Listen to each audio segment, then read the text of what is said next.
Okay, so this video begins our series on what's called ecclesiology. That's our understanding of church. Ecclesia. Ek means from out of, and kaleo means called. So those called out of the world, the whole collection of individuals, that's the church. They're right when they say it's not a building, but they're also right if they would have said that it's not a gathering. The gathering and the building are not the church. It's all of us who have been called out of the whole collection of individuals. Whether we're gathering or not, we are the church. Now that doesn't exclude, though, organization, because Christ himself set in place organization for the church, whether we gather or not, and whether we're in a building or not. And you find that in Ephesians 4. We'll go over that in the near future. Right now, today, what I want to talk about is this. You Christians, Protestant Christians especially, okay? Now you hear me ragging on Protestants all the time. You say, Ron, why don't you rag on the Catholics for a while? Well, you're doing a great job of that, so I don't really need to add anything, okay? But I'll tell you what, you're hypocrites. You're hypocrites. You Protestants are the biggest hypocrites I've ever seen. I'm dead serious, especially evangelical, charismatic Christians. You are the world's biggest hypocrites. Bigger than the Pharisees, man. You are pros at it. You are professionals, and you're professionals at hiding it from yourself too. So my job, the reason God raised me up and put me here, is to shine a huge mirror with a bright light in your face. And that's why I'm here. So if you don't like that, you probably better run away from my channel, because that's all you're going to get is blinded and a mirror. That's it.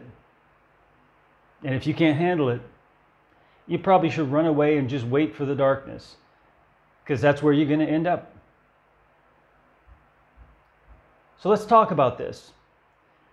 The core problem that came out of the Great Rebellion manifested itself in the Protestant Reformation and has been given power now with the evangelical movement is the Christian is an island unto himself for authority. The individual Christian doesn't trust anyone else's authority, interpretation, judgment. Those three things are kept to themselves. They only trust themselves for those things. Why would you trust yourself? You know what you're like. You know how many times you fail in your judgment. You know how many times your interpretation of some incident is wrong.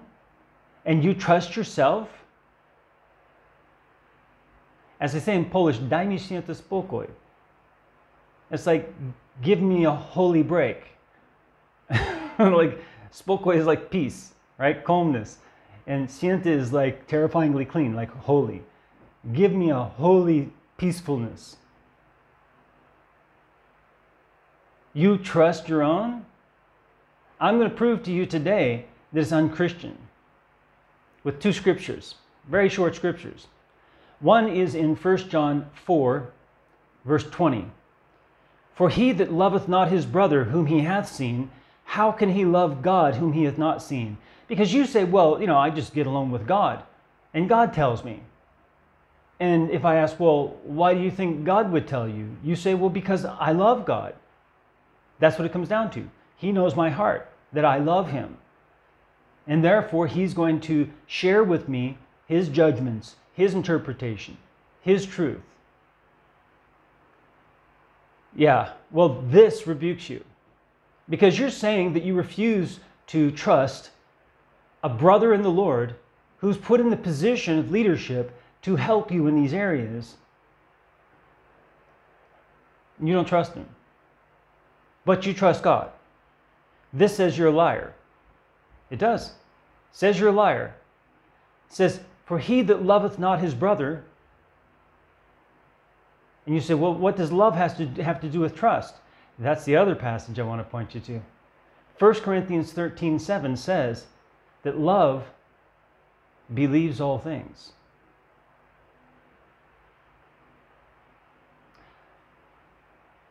Love is persuaded, literally, of all things.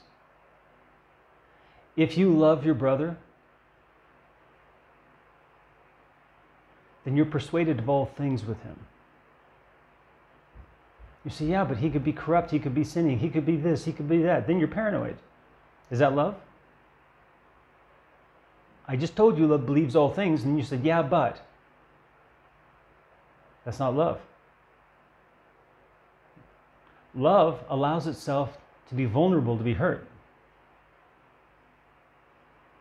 Anyone who's been in a relationship knows that's true.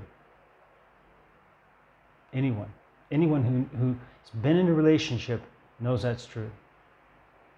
And that's a human love. How much more the love that Christ had for us, where he allowed himself to be vulnerable, to be hurt, to the point of being beaten and whipped and crucified and died. Love believes all things. Towards the brother also. Towards the sister. But we're talking about leadership, so let's stick to brothers. For he that loveth not his brother, for he that does not believe all things towards his brother, the one he's seen, how can he believe all things to God whom he hasn't seen? Meaning he can't. Unless you have that evidence that you can with your brother, you're a liar saying that you can with God. So those of you who refuse, who do not want to put yourself under the leadership of a brother in the Lord, a brother in the Lord. We're not talking about just any man off the street, some man elected by democracy. We're talking about a man who's been appointed by Christ himself to that office over you. It means you don't trust Christ. You don't believe all things with Christ.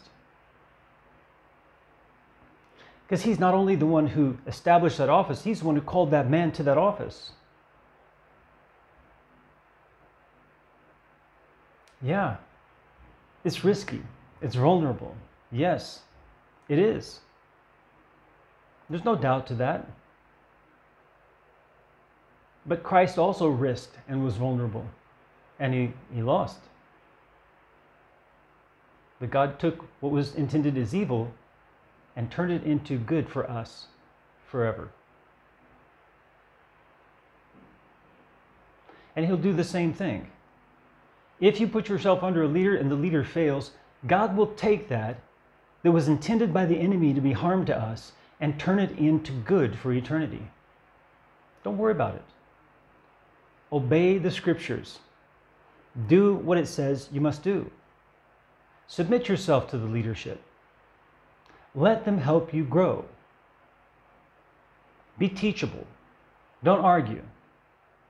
If they say it's one way, don't go saying it's another way. If you think it's another way, ask a question. Don't argue. When you argue, it makes strife, and it makes it more difficult to help you grow. And it puts stress on the leader that's not necessary. Ask questions instead. If you don't agree with them, say, I learned that it was differently. Maybe you could explain this to me. Don't ask it snotty. Don't ask it like a rhetorical question where you don't expect to get an answer. You're trying to teach him something. No. Humble yourself. Humble yourself so that God may lift you up. Then that teacher is able to help you. I had parakeets. That was my pet when I was up in Washington. I lived there about 20 years. I owned a house up there. And I had parakeets. When I get a new parakeet and he'd be in the cage, right? I put my hand in the first time. He'd fly and beat himself against the side of the cage and fall down. Fly, beat himself against the side of the cage and fall down over and over again till he was black and blue. So I'd leave him alone. Then later in the day, I'd try again, and I'd do it very slowly and very peacefully, just a little bit in there. And eventually, he learned that I wasn't trying to grab for him and hurt him. And he wouldn't start beating against the side of the cage, but he still wouldn't quite let me near. He'd like move away from my hand. Eventually, though, he would be on the perch and I'd be able to get my hand in, and I'd get my hand over him and I'd grab him. But what he'd do, he would hunker down.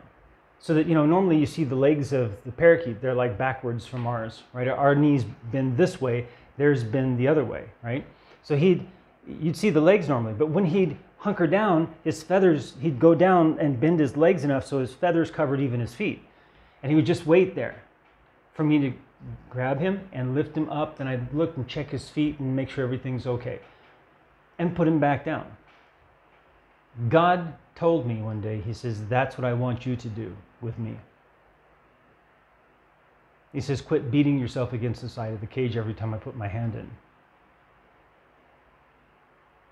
I'm putting my hand in for your benefit, for your good. Believe all things with me. Let me grab you and look and see where you need help. May the Lord bless you as you seek him with all your heart.